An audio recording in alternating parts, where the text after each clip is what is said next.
ایک دن کا حسینی 120 پر بھاری ہو سکتا ہے، تو جو بچپن سے حسینی ہے وہ ہزاروں پر ضرور بھاری ہوگا۔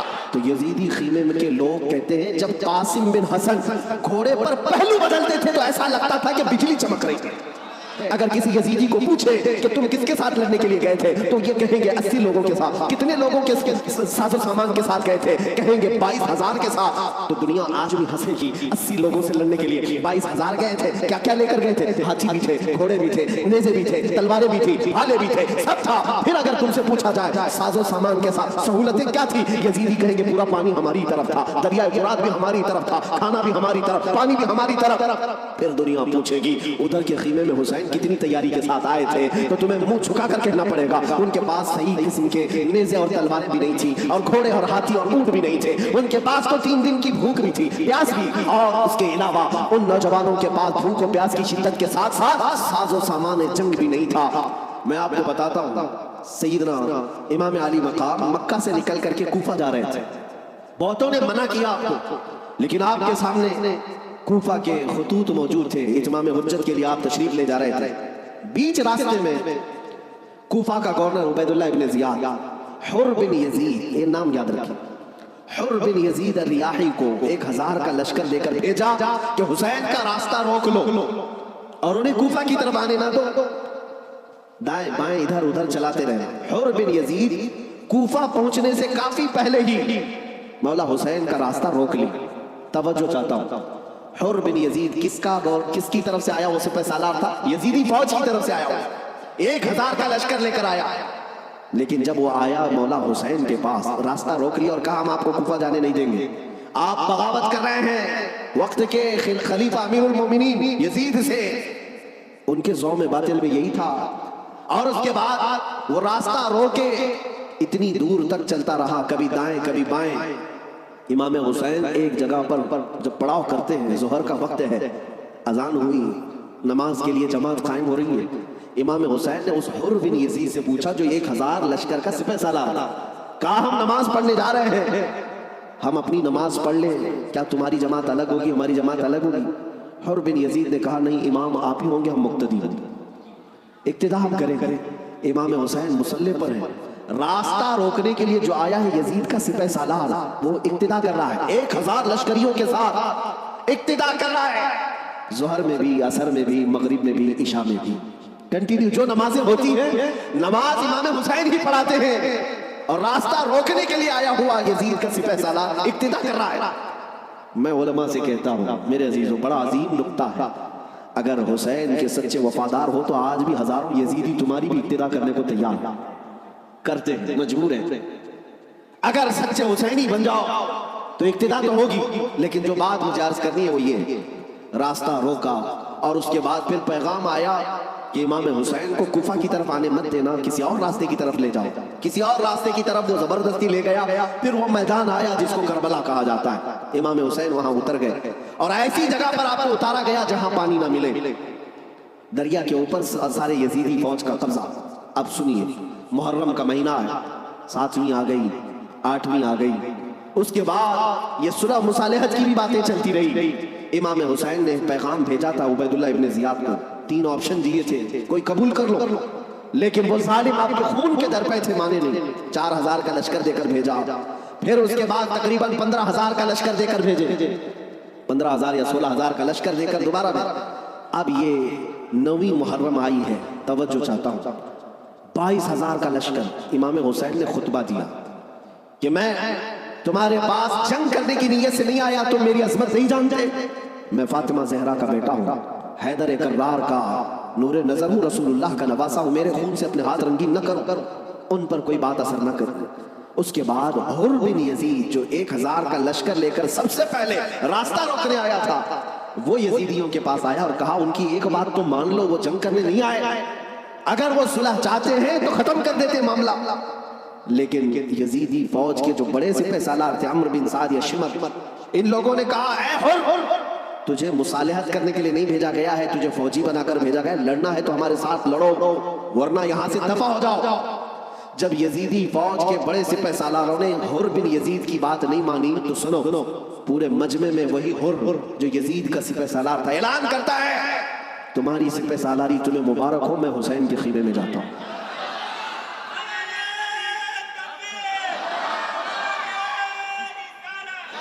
توجہ، حر بن یزید نے کہا مجھے اب نظر آ رہا ہے کہ حق اور حقانیت حسین کے خیمے کی طرف ہے، مجھے جانے دو۔ ان لوگوں نے کہا تم جا سکتے ہو۔ حر بن یزید کو پتا تھا حسین کے ساتھ جانے کا کیا انجام ہو سکتا ہے۔ 22,000 کا لشکر جرار ہے اور ادھر صرف 80-82 لوگ ہیں۔ ایسے وقت میں ایک چھوٹی جماعت کا ساتھ کون دے سکتا ہے جہاں بھاری بھرکم لشکر سامنے موجود ہو؟ میرے عزیزوں، ایک چھوٹی جماعت کا ساتھ صرف وہی دے سکتا ہے جس کے سینے کو مولا ہدایت کے لیے کھول دیتا ہے۔ میں نے دیکھا ہے مصیبتوں کے وقت کون ہمارے ساتھ کھڑا ہوتا ہے۔ لوگوں کی نظروں میں بہت بڑی بڑی حکومتیں ہوتی ہیں، ارے بہت سارے لوگ تو ڈر جاتے ہیں ان کے ساتھ کھڑے ہو جائیں، فوٹو میں آ جائیں گے تو کل کیس ہمارے اوپر بھی ہو جائے گا۔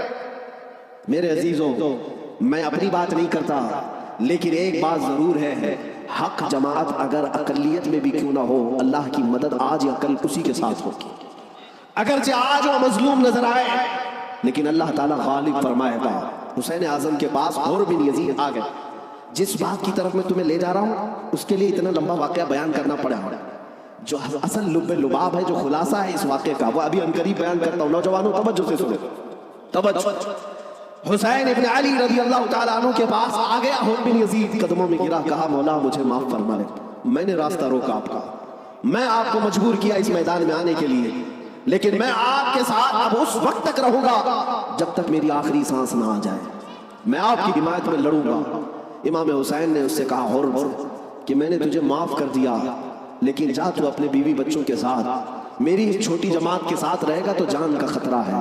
حر بن یزید نے کہا میں نے جو راستے میں آپ کے ساتھ کیا اس کا کفارہ جان دینے سے بھی میں سمجھتا ہوں ادا نہ ہو پائے، اس لیے میں آخری سانس تک آپ کے ساتھ رہوں گا۔ رہا ساتھ میں 10ویں محرم آ گئی۔ آپ جو بیان کرنا ہے توجہ سے جانتے ہیں، صبح نکارہ بجا، طبل بجے، ادھر جنگ کی ابتدا ہوئی۔ یزیدیوں کی طرف سے عمرو بن سعد نے پہلا تیر چلایا اور اعلان کیا کہ ہم حسین ابن علی کے ساتھ جنگ شروع کر چکے ہیں۔ جنگ جب شروع ہو گئی، امام حسین رضی اللہ تعالیٰ عنہ کے اہل بیت کو کسی نے اترنے نہیں دیا، جو آپ کے ساتھی تھے، جو آپ کے ساتھ آئے ہوئے تھے، جو اہل بیت سے نہیں تھے۔ 5 صحابی رسول بھی ہیں مولا حسین کے ساتھ، صحابی رسول بھی تھے، وہ جب تک ساتھی رہے خاندان حسین سے ایک کو بھی میدان میں آنے نہیں دیا۔ اور جانتے ہیں اس میدان کربلا میں پہلے اترنے والا کون تھا؟ وہی حر بن یزید۔ اور کس کی جانب سے؟ امام حسین کی طرف سے۔ ایک بات مولا قدیر و جبار کی تمہیں سمجھنا پڑے گا، اگر وہ ہدایت دینے پر آئے تو کفر کی طاغوتی طاقتوں میں سے بھی کسی کو ہدایت دے کر کے اس کو پاسبان اسلام بنا سکتا ہے، اور کبھی گمراہ کرنے پر آئے تو کعبہ کے قریب رہ کر کے بھی کوئی گمراہ ہو سکتا ہے۔ ہاں، یہ بات سمجھ کر کے چلو، جب مولا تعالیٰ ہدایت دیتا ہے، ہم نے یہاں پر بھی دیکھا ہے کہ بابری مسجد کو شہید کرنے والے آتنکی بہت سارے تھے، لیکن ہم نے برسوں بعد ایک شخص کا نام سنا تھا کہ وہ دائرہ اسلام میں آیا اور نمازی بھی بنا، پابند بھی بنا، داڑھی بھی رکھا، بلکہ تبلیغ اسلام بھی کرتا رہا، اور وہ یہ کہتا رہا ایک زمانہ وہ تھا جب میں ہتھوڑا لے کر کے گنبد کو توڑ رہا تھا، لیکن آج ایک زمانہ یہ ہے کہ میری پیشانی ہر جگہ سجدہ الہی کے لیے جھک جایا کرتی۔ مولا جس کو جہاں سے چاہے ہدایت عطا فرمائے۔ حر بن یزید امام حسین کی طرف سے پہلے میدان میں اترنے والے۔ میں آتا ہوں اسی بات پر جس کے لیے میں اتنا لمبا واقعہ آپ کو سنایا۔ مقابلہ دو بدو تھا، ایک کے بعد دیگرے مقابلہ تھا۔ حر بن یزید جب گھوڑے پر سوار ہو کر مقابلے کے لیے آیا تو یزیدیوں کی طرف سے پہلوان آتے رہے، سپاہی آتے رہے، مقابلہ کرتے رہے۔ یہ تنہا حر بن یزید کا مقابلہ صبح سے لے کر کے دوپہر تک چلتا رہا۔ باقی بہت سارے مقابلے ہوئے، تھوڑی دیر کے بعد سب جام شہادت نوش کرتے رہے، یہ زوال کے بعد، لیکن حر بن یزید کا مقابلہ صبح سے چلتا رہا۔ اور میں نے جب تاریخ میں یہ بات پڑھی تو مجھے حیرت ہوئی کہ تنہا حر بن یزید اکیلے گھوڑے پر آیا اور یزیدیوں سے ایک کے بعد دیگرے لڑتا رہا۔ گھنٹوں کے مقابلے کے بعد جن لوگوں کو حر بن یزید نے مارا تھا ان کی لاشیں گنی گئی تو 120 لاشیں پڑی ہوئی تھی۔ یہی بات مجھے کرنا تھا، تنہا ایک حسینی 120 کو مار گرا سکتا ہے کربلا کے میدان میں۔